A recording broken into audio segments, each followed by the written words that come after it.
All right. Hello, everyone. Good evening. My name is Audrey. This is Charcoal. I also have a cat named Aslan. And welcome to my 100-day project where I'm painting every day. Well, not technically every single day, but each day that I am live streaming, I'm painting with mindfulness. And yesterday was day 27. So today is day 28. And yeah, yesterday, if you were tuning in, it was kind of a hard day. I haven't had one of those like bad days in a while. And I'm generally a positive person. I yeah, I mean, I have my moments, but I'm generally a positive person. And so yesterday was a little bit difficult for me. It was hard not to, kind of like not spin out or spiral out or anything like that, but it was hard not to just, dwell on those negative things because we tend to do that, right? Even if something good happens, if something bad happens, then that tends to overshadow the good. And so, yeah, so I'm coming into this session, just kind of having mixed feelings. Like I don't really know what to do today. I know I'm going to paint zinnias. But anyway, let me just quickly recap you if you're just tuning in today. Yesterday, I tried to paint with gouache for the first time, and I used the brand that I use for my watercolors, and it was not that great. And so last night, after we hung up, after I signed off, I actually repainted it. So can I show it to you real quick? So let me go to my overhead real quick. So I actually, hold on, it's blurry. Yeah, so I actually repainted it. And so this, if you remember from yesterday, the pinks were a lot duller. It was a lot darker. And then the green, I repainted it as well into like a more warmer green color. So yeah, like the white really just stands out. So I don't know I um why I felt that I had to do this last night, but I think I just needed like a win yesterday. So yeah, so that's why I repainted it and I have no regrets, but I'm ready to start a new page today. So let's do it.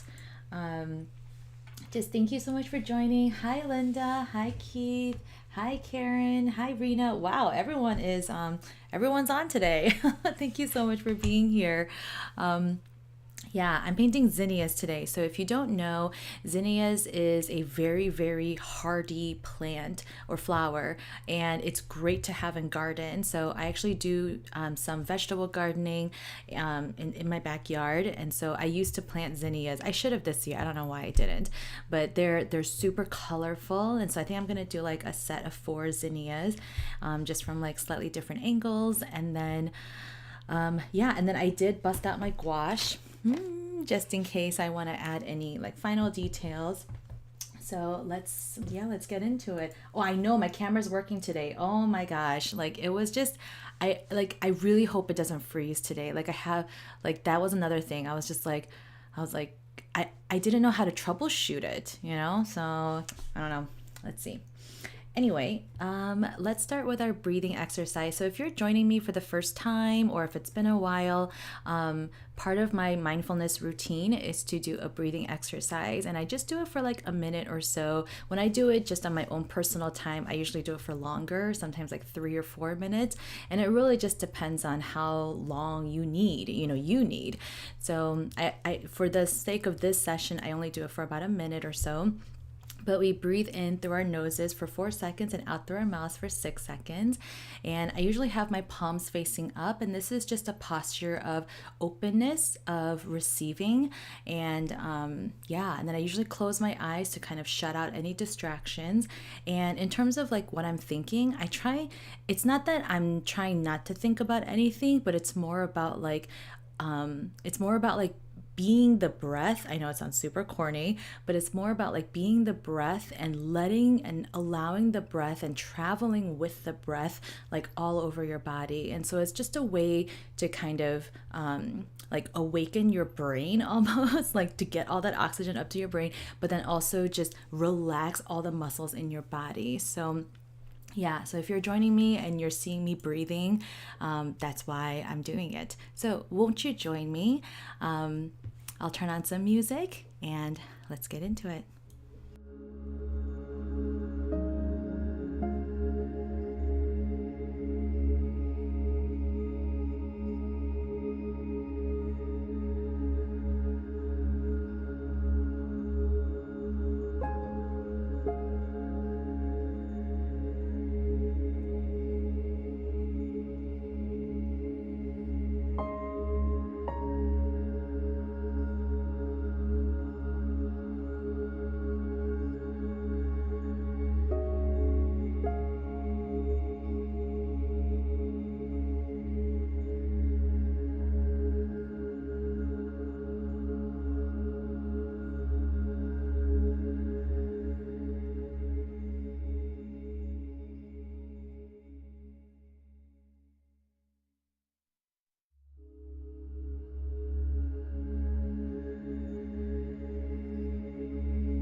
Okay, let me bring us back together.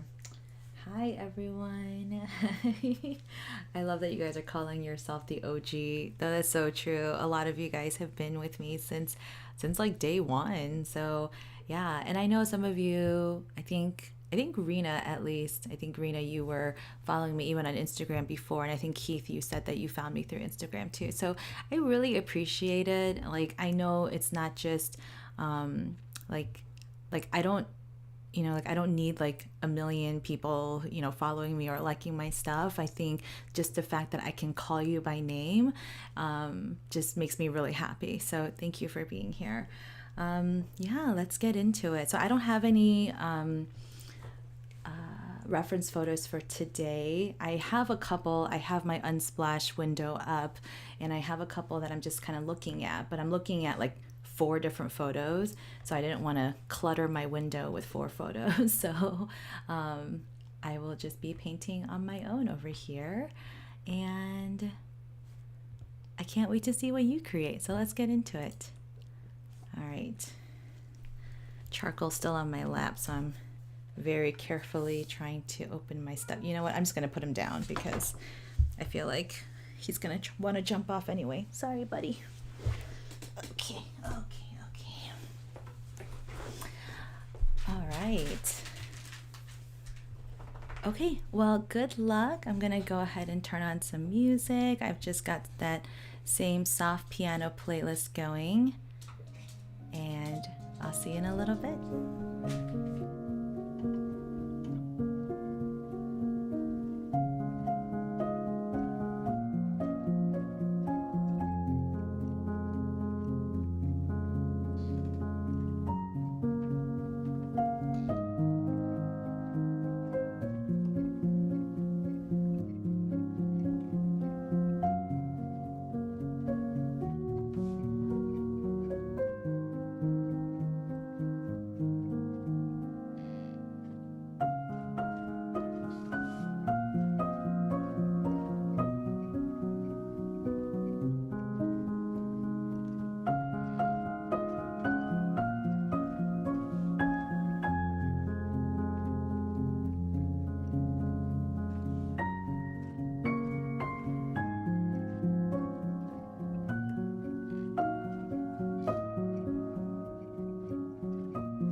Okay, you guys are hilarious. I'm just like reading your chats.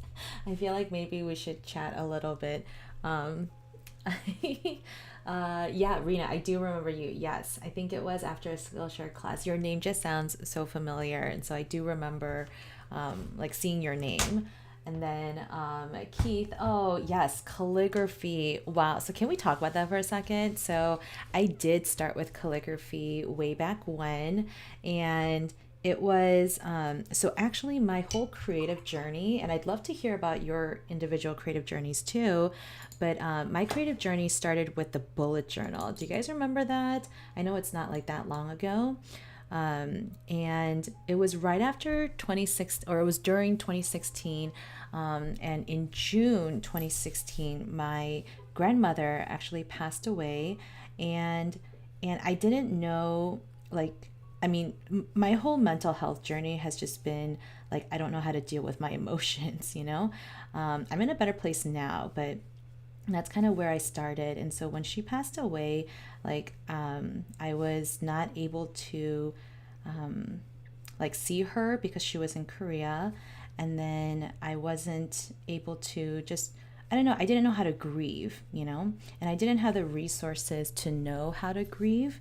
And so, yeah, and so I started journaling again because I had always enjoyed journaling, but I wanted to kind of connect, also be able to plan. So I wanted a journal and a planner, and that's where the bullet journal kind of came in. And as I was Googling bullet journal, and if you have Googled bullet journal, you know that it's kind of a minefield. And a lot of people who do bullet journaling also do calligraphy, also do watercolor, and now they have like, you know, notebooks that can handle acrylics, and it's like a whole new level. And so I'll be honest, I don't really use the bullet journal anymore. My life has just gotten a little bit too chaotic and a little bit like I've needed more digital reinforcements.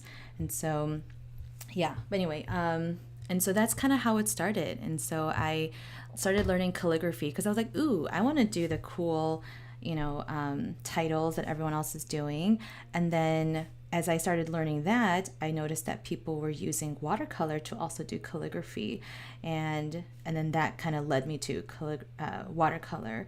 So that was all like mid to late 2017, and by mid 2017, I published my first, like, published as in like self-published, my first ebook, and that was on how to paint loose florals. And my friends, Chef Julie Yoon and her husband Joe, helped me kind of edit it.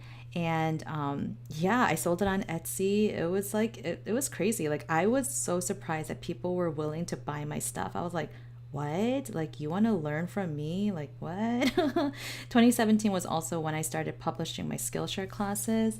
And I didn't know that online teaching was going to be like a whole thing either, but I'm so glad that I did it because it really saved me through the pandemic, like, honestly. So, yeah, so it goes all the way back to 2017. Sorry, let me catch up on your. Yes, calligraphy. Yep, I was doing bullet journal. Wow, Rena, so you've been following me for a very long time. Yeah. Yeah, Linda, whether you've been following me for 3 months or 3 years, like, you know, I'm just so glad you're here. So thank you for being, you know, part of this. Um, oh, Rena, you started watercolor in the same time, it's 2016 spring. Yeah, that's so cool. Oh, Keith, thank you. Yes, everyone should check out my friend Chef Julie Yoon's YouTube channel. She is a very talented chef. She's actually a trained chef. She went to the French Culinary Institute, and so she knows like everything, but she's so humble. Yeah, she's so humble. She's not going to brag about how she's a, you know, French trained chef, but she knows everything under the sun, and her expertise is really helping you paint not painting. Her specialty is really helping you see the potential of, like cooking and stuff within your own kitchen. She doesn't tell you to go buy all the fancy stuff. In fact, she's more like, hey, what do you have in your kitchen already? So her first cooking show was called Bits and Pieces. So that was all about taking the bits and pieces in your home and just kind of making what you can, like let's be honest, like grocery prices right now are really insane, and like we kind of need a little bit of that. We kind of need a little bit of like frugal living and like learning how to cook with what food we already have, because yeah, grocery is seriously insane. So yes. She hasn't been active like right now. Like she's really trying. She's going through some things, and I'll let her share on her own, so I won't spoil anything. But she's been a little quiet, but I mean, it doesn't mean that her recipes are not any good, oh, sorry, that was charcoal. It's not like her recipes are not any good. Like they still stand the test of time, obviously. So definitely check them out. Yeah, thank you for that plug, Keith. All right. I love that we're kind of in a position where we can just kind of chat. And I know I did that kind of in the first day, and it was a little awkward because like I'm new to you guys maybe, and you're new to this, and we're all just like, what do we do? But I'm glad we can, kind of just chat now. I can turn back on the music though too. Maybe if I need to, I will. But for now, I'm okay. But yeah, Linda, yeah, whether you're here just for a little bit or whether you've been here for a while, I don't think that matters. I think what does matter is that, you're saying yes to your creative self, and you're just wanting to, like do it with someone. I think that's the thing, right? Sometimes when you go on a creative exploration, it's scary because sometimes you feel like you're alone. And so, I'm self-taught, so I didn't go to art school. I've told you guys this before, and I learned from Instagram, I learned from YouTube, I learned from other people, just like how you're, watching me and learning from me too. It's the same thing. And so I wish I had taken a little bit more time to maybe get to know other artists, but I think by being a Skillshare top teacher, I was able to connect with a lot of people, and so I'm really thankful for that opportunity. And so you might recognize some other watercolor artists like Omar Wynn. She's wonderful, but she's a top teacher on Skillshare. Peggy Dean, she is the owner of Pigeon Letters, or The Pigeon Letters, and she's also a top teacher on Skillshare. And I've just really had the privilege of getting to know these amazing people, and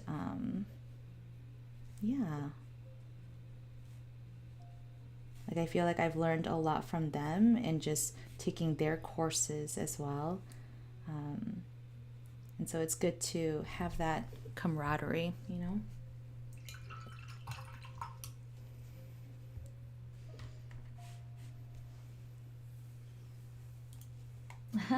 Yes, the vlog with Chef Julie Yoon. It's her most recent video. I think it says KBBQ, so that's K stands for Korean barbecue with friends. And so yeah, you get a little sneak peek into my home, and you'll see the room, this room that I'm in. Yeah. Oh man, I feel like this purple flower is a little bit too far up. That's what I get for not sketching ahead of time. That's okay. I'll kind of work it out. Maybe I'll add some more petals on this side. Yeah, my husband and I really enjoy hosting these barbecue nights. And I'll be honest, it's because I don't enjoy cooking. And KBQ is really special because you can, you as long as you have a portable stove, you just put it on your table and then you just cook right there, and then you just cook as you eat. And I love that concept because then like I don't need to stress out about getting all the food ready before they come. I can just relax and play the host and not be like sweating my face off.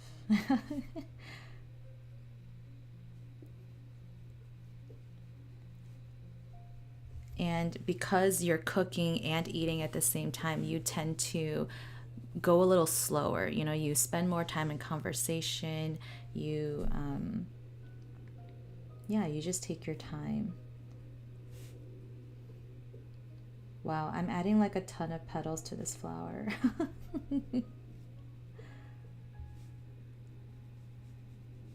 But I need to make them even skinnier as I move to the outer layers.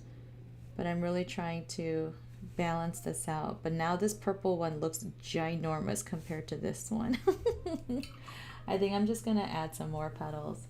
All right, guys. So I'm gonna keep. Oh wait, there's some more comments. Nice to see fellow Korean Americans following a creative path and not doing the stereotypical trajectory of working in an office like a lot of people do. Oh my gosh, Keith, we can talk about that all day if you want. Yeah. Um, Peggy Dean, yes, I love her. She's great. Yeah, okay, so maybe we can talk about that Asian American trajectory that Keith alluded to, because I think that's important to talk about, especially because this month is, AAPI month. So, okay, as much as I talk a lot about my parents and how they, forced me to do whatever, I really love them, so please don't take this as like a, I don't like you, because mom, dad, appa, oma, 사랑해요, okay? I love you. So basically what I'm trying to say is that, they were also just products of, their generation too. So my parents were born right after the Korean War, and Seoul, South Korea, they had to modernize like super fast,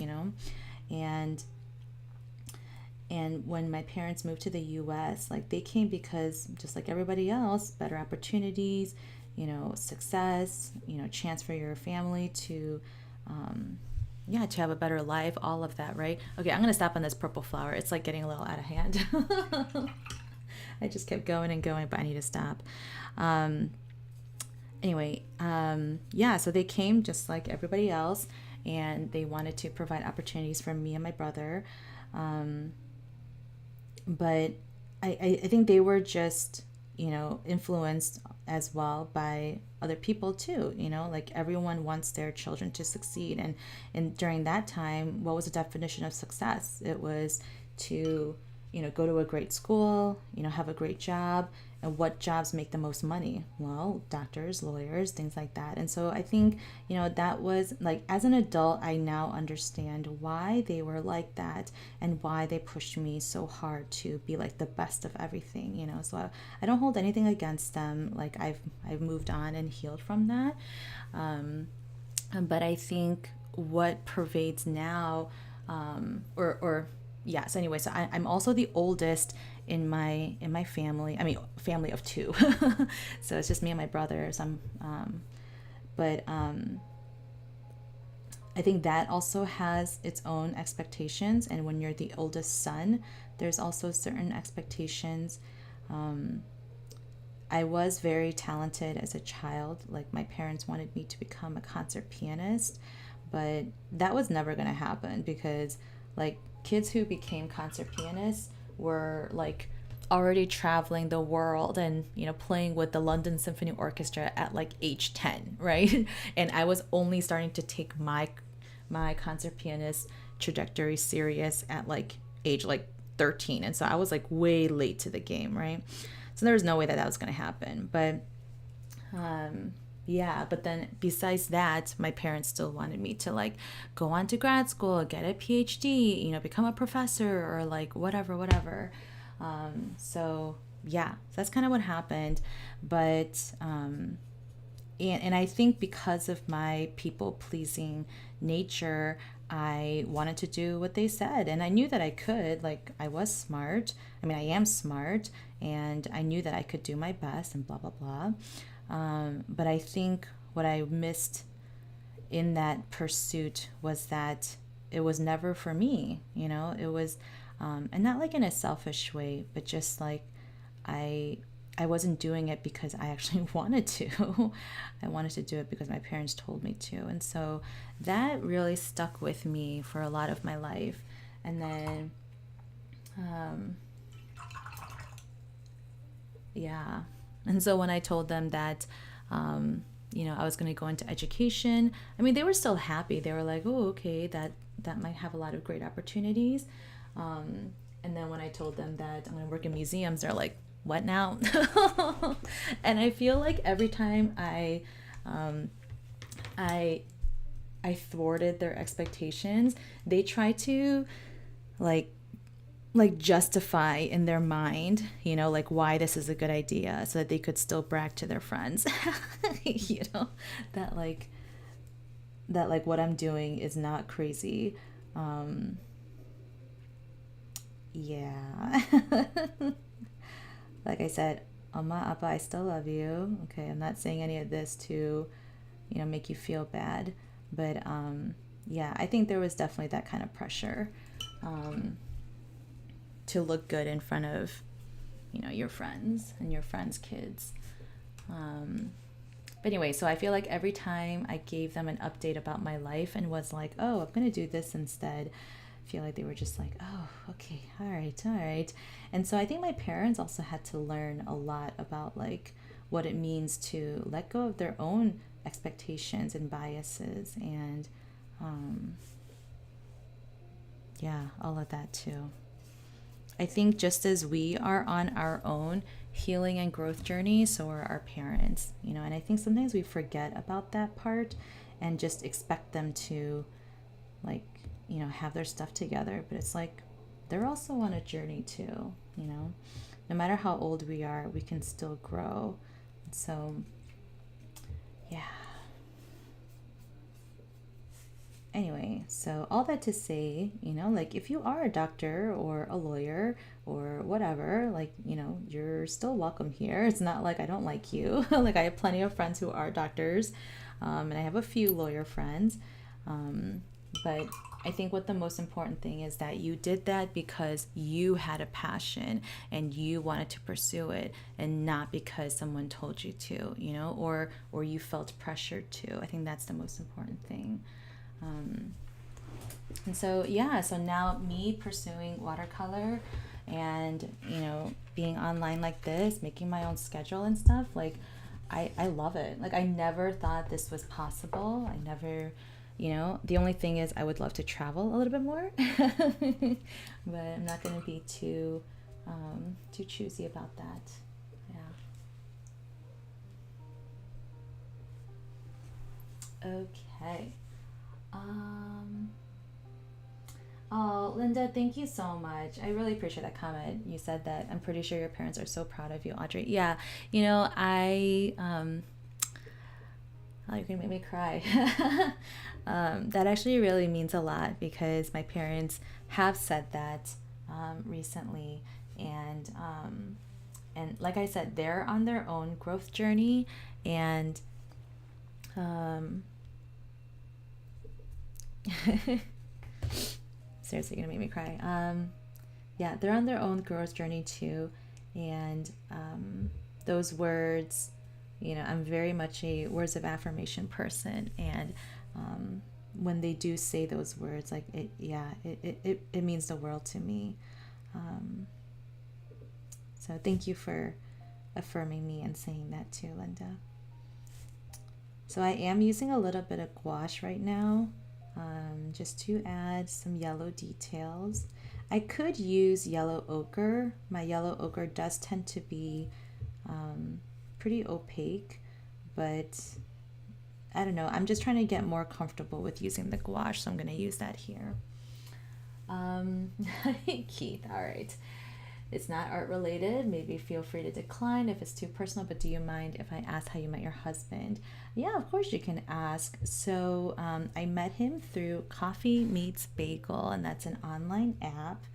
And that's basically it. Like, but what's funny is that it turns out that we have a ton of mutual friends. Like, so that was unexpected, but yeah, we met through that. And um, it's hilarious because so on Coffee Meets Bagel, like you have to, like, you can't talk to that person or like message them until you both like each other, right? And so he liked me first, and and then when I saw his profile, I was like, okay, all right, like talking doesn't hurt, and so we started talking, and then like within minutes, like we were like, wait, this person, wait, that person. But I think that's also a product of both of us growing up in our teenage years in the Chicagoland area, and Chicagoland Koreans, especially Chicagoland Korean Christians, like just know each other, and so yeah. So that's how I met him. Yeah. Oh, thank you, Linda. Yes, yes. Both my parents are still alive. They're in Korea right now, and yes, I think they are really proud. It's funny because my dad will sometimes, like my videos on Facebook or like comment and stuff, and he's like, "It's great," and I'll put like the biggest smiley face, and so, yeah, that is one of my favorite things. Okay, you guys, I can't believe I talked this whole time. I hope that's okay.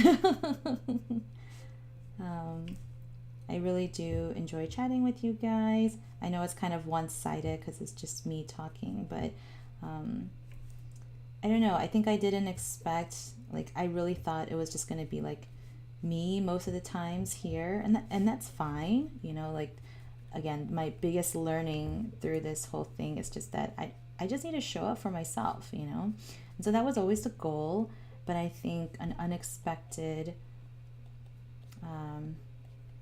like joy or surprise is that you guys have been showing up, and then just yeah, being part of this has really elevated my experience, and I'm really thankful, really, really thankful. Okay, I'm just gonna add some final details to these zinnias. Just adding some kind of like shadow details.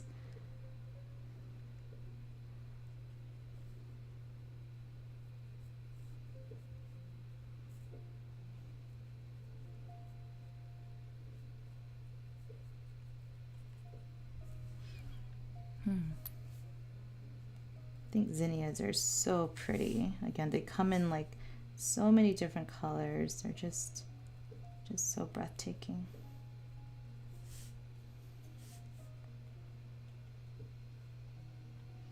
Well, Keith, let me ask you, how did your art space work out? I know you were asking questions about, yeah, organization for small space. So I'm curious as to how your space turned out. I mean, I can give you guys a quick tour of my place too, maybe some other time, but yeah, I had to go from when I got married, I had to move my studio from my master bedroom to a smaller bedroom, which is the room I'm in now. And I had to downsize a lot. I also had to, well, I also have a basement, so you might not have a basement. So a lot of my overflow storage went in there. But yeah, I'm curious.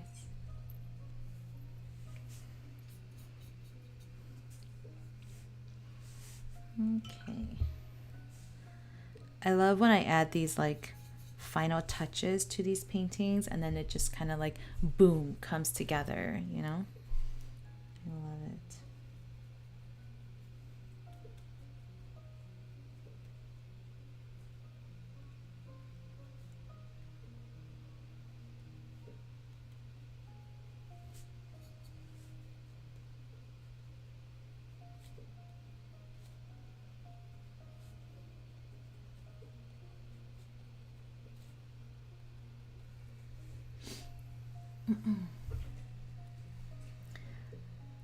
Okay, so it's still a work in progress. You're trying to, this is from Keith.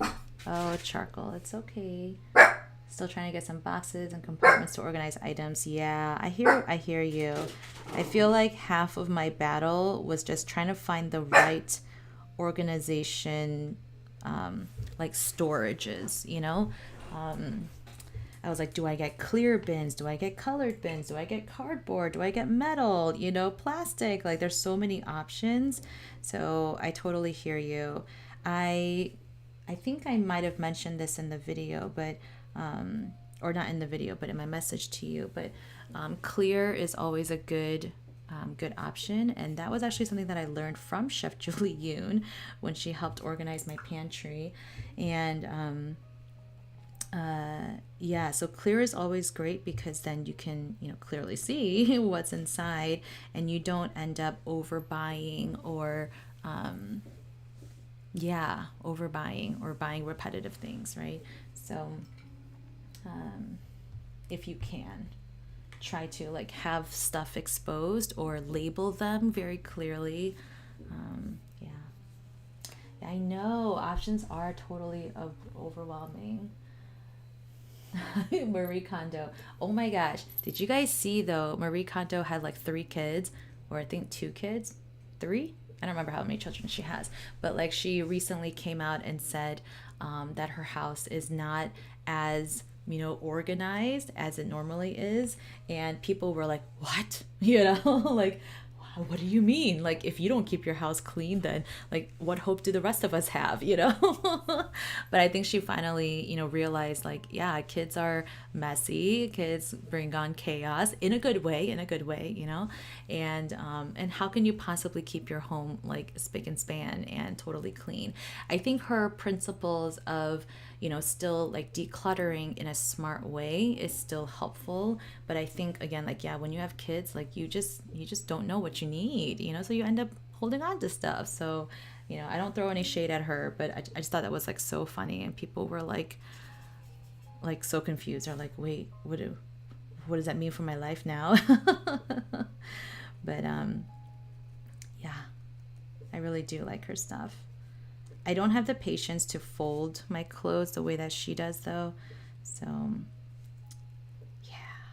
But I do try to at least organize things and have things in clear bins, and trying not to, yeah, like overbuy or stock up or whatever as much. So, yeah. Keith, you're so funny.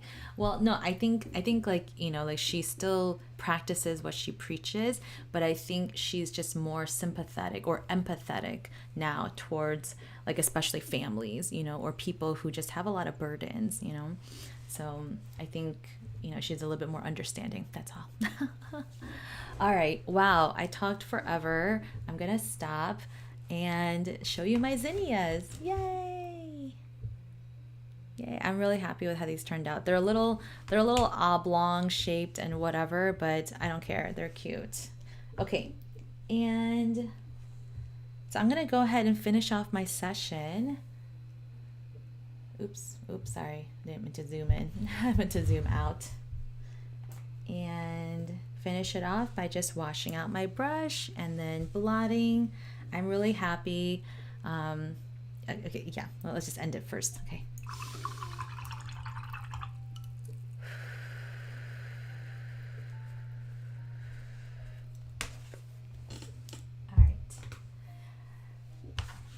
And now let's look at our work and just say some affirmations to ourselves.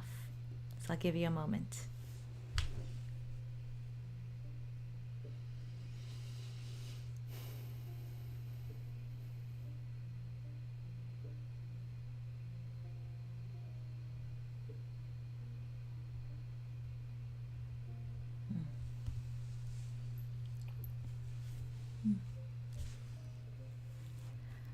Well, that marks the end of day 27. I just wanted to say thank you guys so much. I feel like I needed that chat. As much as I enjoy painting with music and, keeping it chill and whatnot, I think chatting with you guys and I don't know, just sharing a little bit more about my life helped me feel a lot more comfortable and just kind of loosen up and then also kind of forget about what happened yesterday. So thank goodness that my camera didn't didn't freak out on me. And yeah, I don't know. I feel a whole lot better. I'll just say that. I think coming in, I felt a little like me, I don't know, but then coming out, I feel like on a scale of 1 to 10 of happiness, like I feel like a 9. So thank you so much for being part of that and helping me to feel better. And again, allowing me to share more about myself with you. I don't take that for granted. And being part of this space together. So yeah, so if you're here and or maybe you're just catching the replay and you want to continue to support me, there are a few ways that you can do that. First is show up live, be part of the conversation, chat with me. You're free to ask me any questions. I would love to get to know you as well. Another way that you can support me is by liking this video, commenting, and then sharing with other people, and then getting them to come along as well and be creative or paint with mindfulness. And then the last way you can support me is by just going to this link right here at ko-fi.com/AudreyRodDesign, and then you can send me a financial tip, or like, no, that sounded wrong. Not like I need help with finances. More, I meant like a money tip. So you can send me a tip, and it's actually called a coffee. So the website is called Ko-fi, but then the way that you pay, it's as if you're giving me money for coffee. So anyway, I love coffee. So if you want to support me financially, then you can go to that link right there. So again, thank you so much for joining. Let me just catch up on comments again. Thank you. Awesome. I will be online, not tomorrow, but Friday, May 20, what is that? May 26th, and at 8 p.m. Central. And then the following week, I will be live probably just like 1 or 2 days. So, or maybe 2 or 3 days. So we'll see. But yeah, I will see you guys Friday. Have a great week. Bye.